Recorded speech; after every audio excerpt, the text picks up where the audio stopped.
서로 세워주는 사람들 세 번째 시간입니다. 칭찬과 격려의 말로 서로 세워주는 사람들.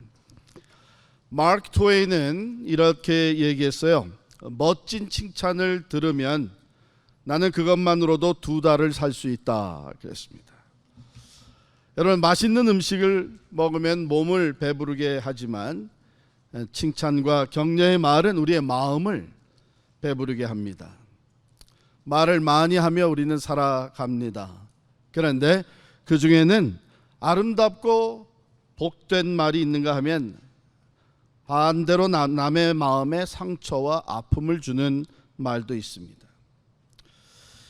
그래서 우리는 타인의 결점을 말하는 것보다는 칭찬하는 말, 또 상처 주는 말보다 위로하는 말, 비난보다는 격려하는 말, 이런 말을 할 때에 우리의 삶, 나와 다른 사람의 삶을 행복하게 만들어 갑니다. 참, 우리가 사는 세상은 복잡하고 힘들고 어두운 세대인데 우리가 이렇게 서로 격려하고 칭찬하고 긍정적인 말을 함으로써 밝은 세상을 만들어갈 수가 있는 것입니다. 제가 오늘 말씀을 준비하면서 이건 정말 돈도 안 드는 일인데 왜 이렇게 우리가 칭찬하고 격려하는데 인색할까 하는 생각을 해봤어요. 인간 심리와 의사소통과 관련해서 3가지 원리로 요약해서 전하는 이론이 있습니다. 첫 번째가 상호성의 원리예요. 우리가 늘 하는 얘기 그대로죠. 가는 말이 고와야 뭐예요? 오는 말도 곱다. 이쪽에서 어떻게 하는가에 따라서 저쪽의 태도가 달라지는 것이죠. 성경도 이것을 여러 군데에서 가르치고 있는데, 비판을 받지 아니하려거든 비판하지 마라. 너희가 하는 그 비판으로 너희가 비판을 받게 될 것이다. 너희가 헤아리는 그 헤아림으로 너희가 헤아림을 받을 것이라. 또 그러므로 무엇이든지 남에게 대접을 받고자 하는 대로 너희도 남을 대접하라. 이게 상호성의 원리입니다. 이게 소통이, 의사소통이 꼭 이 원리에 그대로, 이 원리대로 이루어지는 것을 우리는 압니다. 두 번째 원리는 사회 낙인 또는 낙인 효과라고 얘기를 하는데, 영어로는 social stigma라고 얘기를 하죠. 즉, 상대방에게 부정적으로 무시당하거나 치욕을 당한 경우에 상대방에게 낙인이 찍힌 경우를 얘기하는 것이죠. 그 부정적인 영향을 당한 당사자가 그 부정적으로 변해가는 현상을 말합니다. 어려서 너는 참 바보야, 너는 뭐 하는 것만 보면 정말 바보짓만 해, 이래서 낙인이 찍힌 아이들은 오히려 부모는 사실은 좀 잘 할 수 있도록 아이가 좀 더 잘 해주기를 바라는 마음으로 했는데 그 효과는 반대로 나타나는 것이죠. 점점 바보 같은 행동으로 더 치우치게 된다는 것입니다. 이것은 아이들뿐만 아니라 성인들도 마찬가지입니다. 그래서 이렇게 부정적인 말로 낙인이 찍히면 처음에는 저항하다가 차츰 그 증거를 스스로 찾게 되고 자포자기하게 된다는 것입니다. 세 번째로는 피그말리온 효과라고 얘기를 합니다. 이것은 교육 심리학에서 나오는 건데, 교사의 기대에 따라서 학생들의 성적이 향상되는 것을 보게 되는 거예요.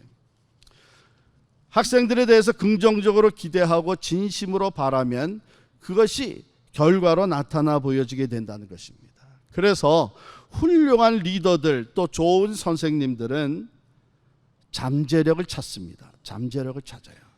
지금 눈에 보여지는 것보다 잠재력과 장점을 찾아내려고 노력하게 되는 것이고, 실제로 성공한 사람들의 이야기를 들어보면요, 누군가가 주변에 자기를 전적으로 믿어주고 기대했던 사람들이 있다고 하는 것입니다.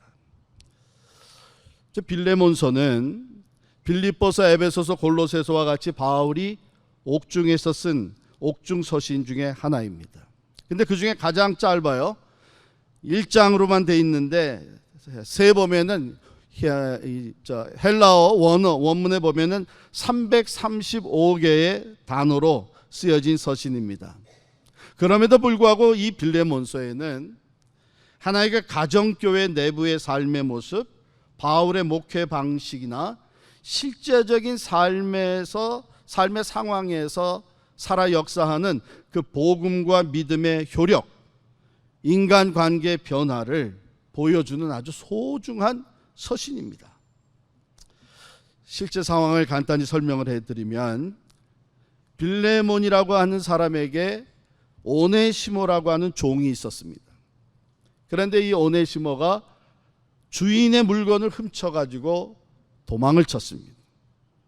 골로새서에서부터 로마라고 하는 곳까지 도망을 쳤습니다. 그런데 로마에 도망쳐 가서는 어찌하다가 감옥에 연금되어 있는 바울 사도를 만나게 된 거예요. 근데 바울이 오네시모에게 예수의 복음을 전하고 오네시모가 예수를 믿음으로 영접해 드리면서 새로운 삶으로 변화되었습니다. 근데 한 가지 딜레마가 생긴 거죠.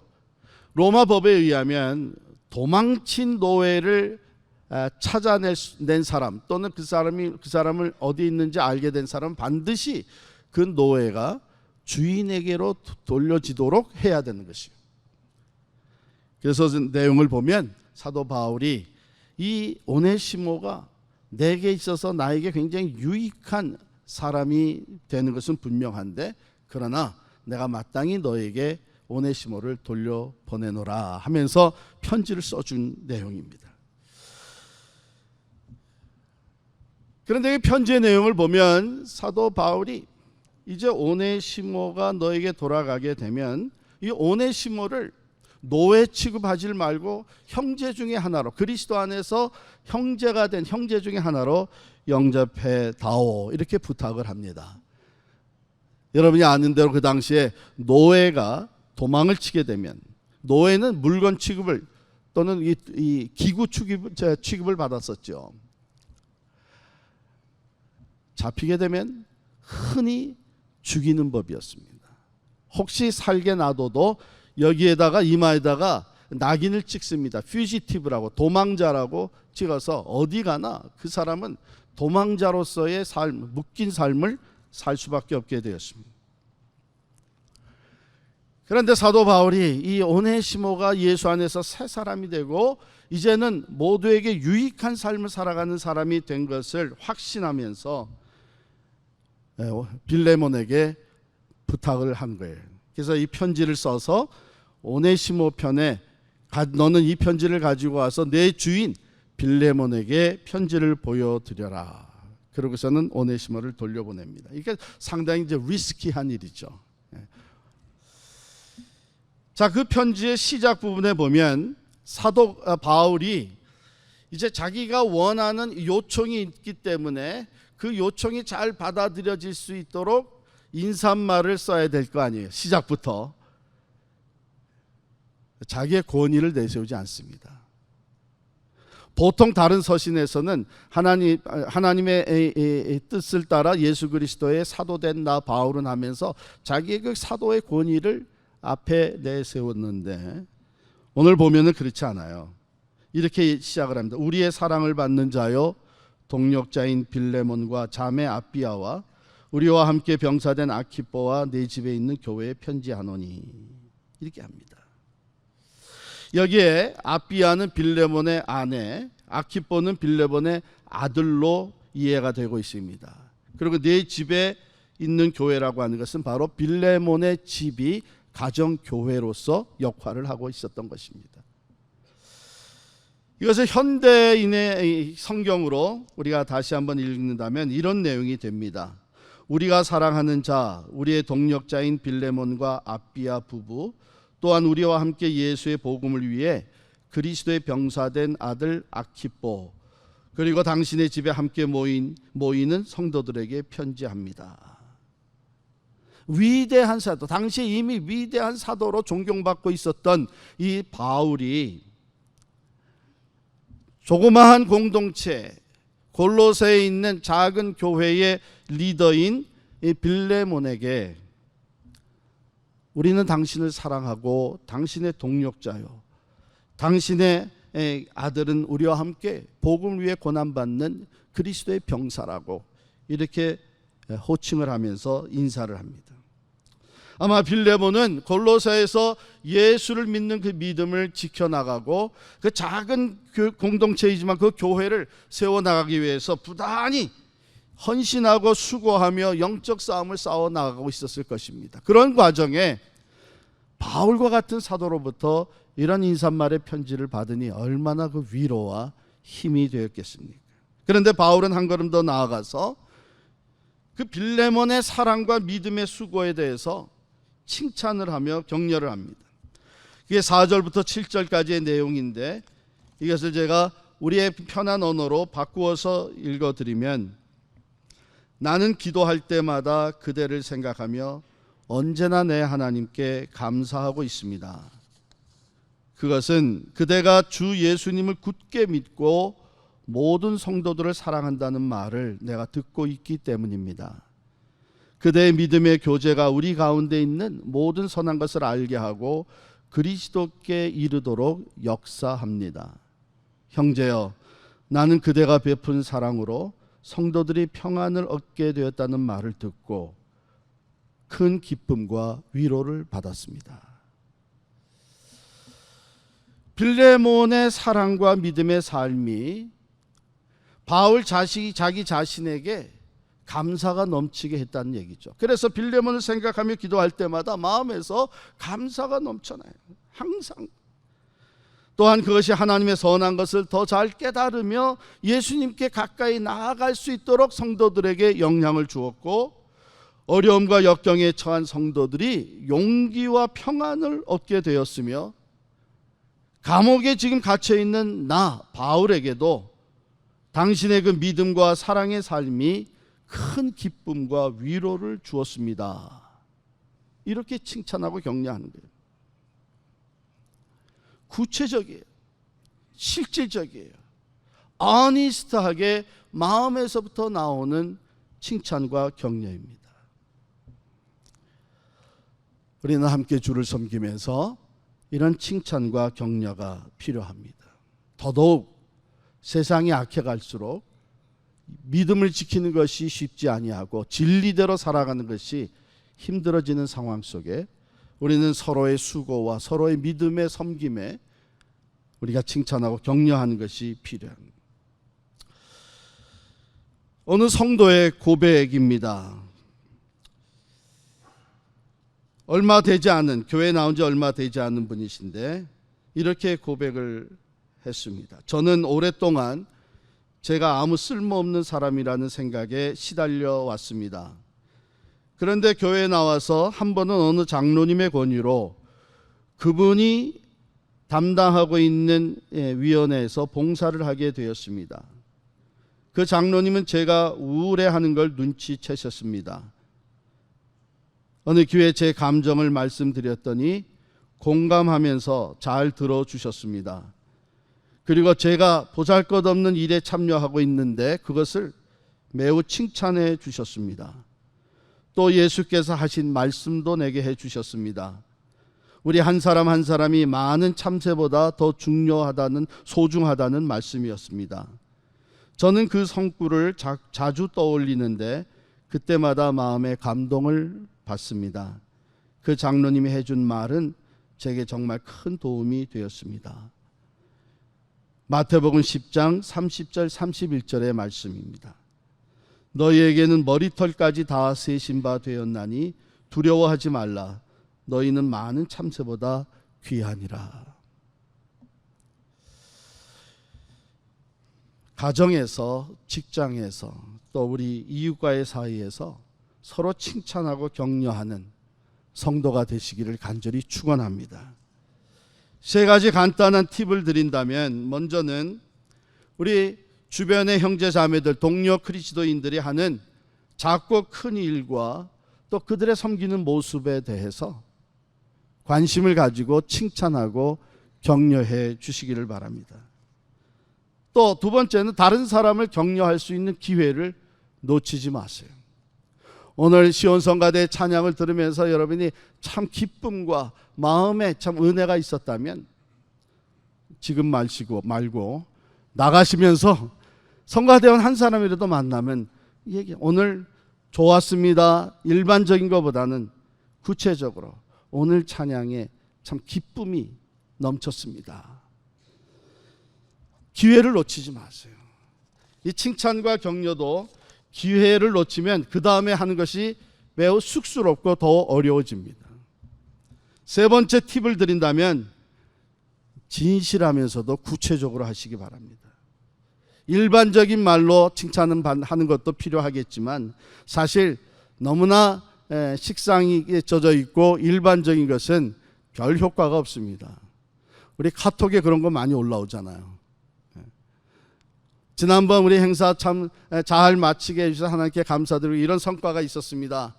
그러면 이제 계속 댓글이 올라와요. 수고했습니다. 수고했습니다. 참 좋았습니다. 수고 많이 했습니다. 이렇게 계속 올라오는데 그 중에 가끔 한 분이 그날은 날씨도 매우 더웠는데 정말 땀 흘리시면서 수고 많이 하셨습니다. 차이가 너무 커요.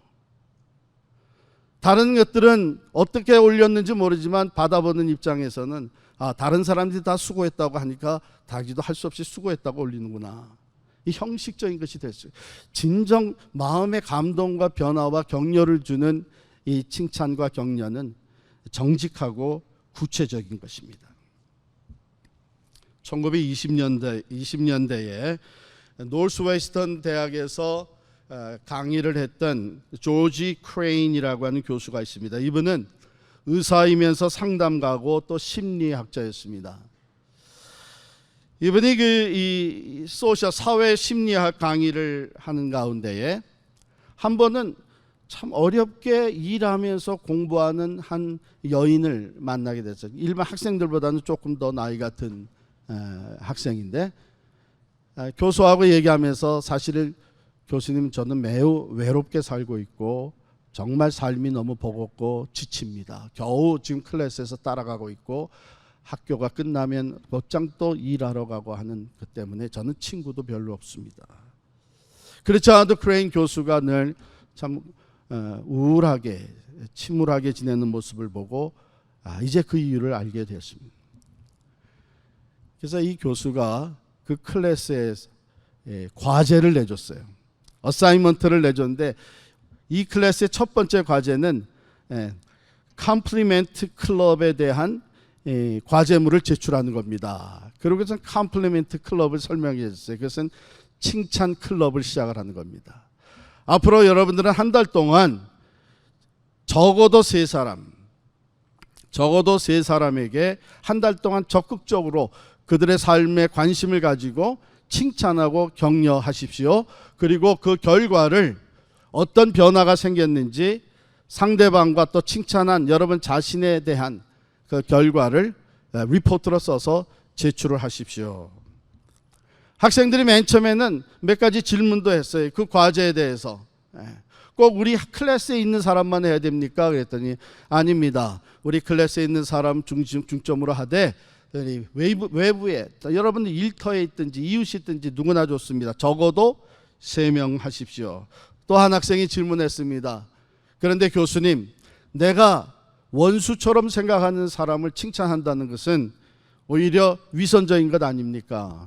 그랬더니 교수가 그렇게 생각할 수도 있지만 아무리 원수 같은 사람이라도 객관적으로 보게 되면 그 사람에게도 장점이 있고 칭찬할 것이 보일 겁니다. 누구에게나 적어도 한 가지씩은 다 있으니까요. 자, 이렇게 해서 숙제를 내줬습니다. 한 달 지난 다음에 리포트를 다 써내고 그리고 서로 쉐어링을 하는데 학생들이 자기들이 생각했던 것보다 놀라운 변화들을 보게 된 거예요. 가장 먼저 나누게 된 것이 바로 그 로이스라고 하는 그 여학생이 밝아지고 친구가 생기고 다른 사람들에게 오히려 먼저 다가가는 사람으로 변했습니다. 그리고 이 여성은 사실은 자기가 나가고 있는 그 직장의 보스하고 너무 마음에 안 들어가지고 그 직장을 그만두려고까지 생각하고 있었던 터에 이 과제를 받고 그대로 실천을 했습니다. 늘 까다롭고 흠집 잡아서 혼내기를 좋아하고 그저 이 아랫사람들을 늘 조여대는 이 보스, 과제대로 한 달 동안 적극적으로 그 사람의 장점과 특징을 발견을 하고 칭찬을 해주기 시작했습니다. 그랬더니 이 보스가 많은 부하 직원들을 더 품는 여유 있는 사람으로 변화되었을 뿐만 아니라 이 칭찬하는 사람과 서로 감정이 통하게 돼가지고 그 두 사람이 결혼하는 결과가 나타났습니다. 이 크레인 교수가 가르친 것은 소위 말하는 엘리베이터 프린시플이라고 하는 것이죠. 엘리베이터가 오르고 내리고 하잖아요. 그래서 우리가 칭찬과 격려로 다른 사람을 세워줄 수 있고 또 그 말로 오히려 비난과 판단과 또 정죄하는 말로 그를 밑바닥으로 내릴 수도 있습니다. 크레인 교수는 적극적으로 우리가 칭찬을 해야 될 이유를, 격려를 해야 될 이유를 이렇게 설명을 했습니다. The world is starving for appreciation. It is hungry for compliments. Somebody needs to start the ball rolling by speaking first and saying nice things to others. 세상은 감사의 마음을 원하고 있다. 칭찬에 목말라 있다. 누군가가 먼저 자기 동료를 칭찬하는 것은 공을 굴리기 시작하는 것과 같다. 데살로니가 5장 11절에는 사도 바울이 이렇게 기록을 하고 있습니다. 그러므로 여러분은 지금까지 생활해온 그대로 서로 격려하며 도와주십시오. 서로 세워주는 것, 우리가 그 사람이 하는 작고 큰 일에 대해서 그 사람의 모습과 그 사람의 생활 패런에 대해서 우리가 칭찬하고 또한 격려해주는 말로 얼마든지 귀한 열매를 볼 수 있습니다. 혼자 됐는데 애들을 키우느라고 정말 열심히 살아가는 모습이 어떤 때는 존경스러워요. 그렇게 바쁘면서도 교회 일에 성실하게 한 것이 저에게 정말 본이 됩니다, 집사님. 이런 한마디 구체적인 말이 그 봉사하다가 지치기도 하고 상처 입어서 주저앉고 낙심하기도 한 사람들을 위로하고 세워주고 용기를 북돋아주는 열매로 나타납니다. 여러분, 우리 그리스도인들은 그 누구보다도 칭찬과 격려의 말을 해야 되는 당연성을 가지고 있는 사람들입니다. 야고보서 3장 10절 12절에 보면 한 입에서 찬송과 저주가 나오는도다. 내 형제들아, 이것이 마땅하지 아니하니라. 샘이 한 구멍으로 어찌 단물과 쓴물을 내겠느냐. 내 형제들아, 어찌 무화과 나무가 감람 열매를, 포도나무가 무화과를 맺겠느냐. 이와 같이 짠 물이 단물을 내지 못하느니라. 우리가 진정 예수 그리스도를 모시고 살아가는 성도일진데 우리 안에서 나오는 것은 다른 사람들을 향한 저주나 심판과 판단과 가습이 아니라 하나님을 향한 찬송과 하나님께 영광을 돌리는 믿음의 고백이 나오듯이 다른 사람을 향해서 우리가 칭찬과 격려의 말이 당연하게 나와야 되는 것이죠. 그 한 입으로 하나님을 찬송하고 돌아서서는 이웃을 저주한다는 것은 너무나도 위선적인 것입니다. 그리스도 안에서 새로운 피조물이 된 우리들이야말로 세상의 그 어느 누구보다도 다른 사람을 칭찬하고 축복하고 격려하는 말을 해야 하는 것입니다. 왜? 우리는 그 죄의 심판과 죄로 인한 죽음에서부터 예수 그리스도의 사랑과 그의 구원의 메시지를 붙잡고 믿음으로 구원과 영생을 얻은 사람들입니다. 영원히 저주와 심판과 죽음에 이를 수밖에 없는 우리들이 그 예수 그리스도의 사랑과 은혜로 생명과 구원과 천국을 소유한 사람이 됐기에 우리가 다른 사람을 칭찬하고 격려하고 세워주지 않는다면 세상에 누가 하겠습니까? 우리에게는 다른 무엇보다도 인간적인 말도 중요하지만 그것에서 한 걸음 더 나아가 굉장히 파워풀한, 세상 사람들이 할 수 없는 가장 파워풀한 칭찬과 격려를 할 수 있는데, 그 이유는 우리에게 하나님의 말씀이 주어져 있기 때문입니다. 아까 예로 들어진 그 장로님이 한 성도에게 예수 그리스도의 말씀을 가지고 너희의 머리털조차 다 센 바 되었고 너희는 이 많은 참새들보다 더 소중하다고 하는 주의 말씀이 그에게 격려로 주어졌을 때에 세상이 주지 못하는 위로와 용기와 힘을 얻게 되는 것입니다. 이제 결론으로 제가 7개의 성경 구절을, 우리가 이 말씀을 통해서 우리는 늘 격려를 받고 있고 이 말씀의 위로와 소망이 주어지는 말씀들인데, 얼마든지 이 말씀들을 우리가 나누면서 다른 사람들을 칭찬하고 격려할 수 있는 말씀들입니다. 이 격려의 말씀을 제가 7개를 결론으로 읽어드릴 텐데, 여러분이 이것을 진정한 하나님의 말씀으로 받는다면 말씀 하나하나에 아멘으로 응답하며 받으시기를 바랍니다. 먼저 빌립보서 4장 13절 말씀, 내게 능력 주시는 자 안에서 내가 모든 것을 할 수 있느니라. 아멘. 에베소서 6장 10절 말씀, 끝으로 너희가 주 안에서와 그 힘의 능력으로 강건하여지고. 아멘. 시편 27편 1절 말씀, 여호와는 나의 빛이요 나의 구원이시니 내가 누구를 두려워하리요. 여호와는 내 생명의 능력이시니 내가 누구를 두려워하리요. 아멘. 출애굽기 14장 14절, 가면서 아멘 소리가 조금씩 작아지는 것 같아요.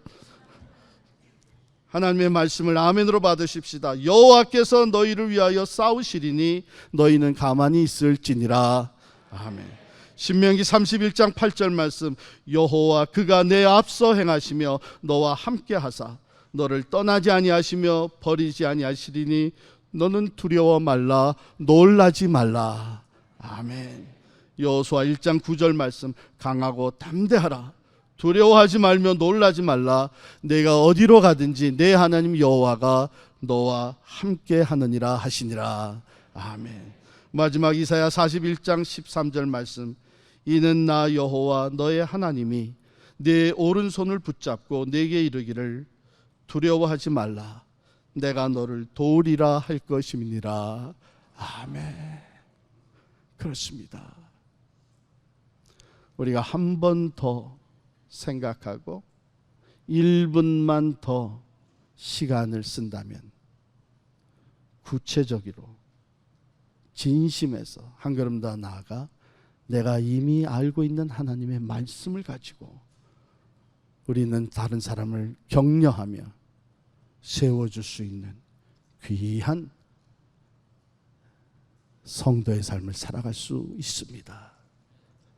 바라기는 이제 오늘 이 자리를 떠나기 전에 하나님께서 여러분에게 칭찬하고 격려해 줄 한 사람을 생각나게 하시고 한 걸음 더 나아가 우리 은사동 마다에서 이 칭찬 무브먼트가, 컴플리멘트 클럽이 형성이 돼서 칭찬 무브먼트가 우리 안에서 우리 이웃으로 우리가 살아가는 삶의 영역으로 퍼져나갈 수 있기를 간절히 축원합니다.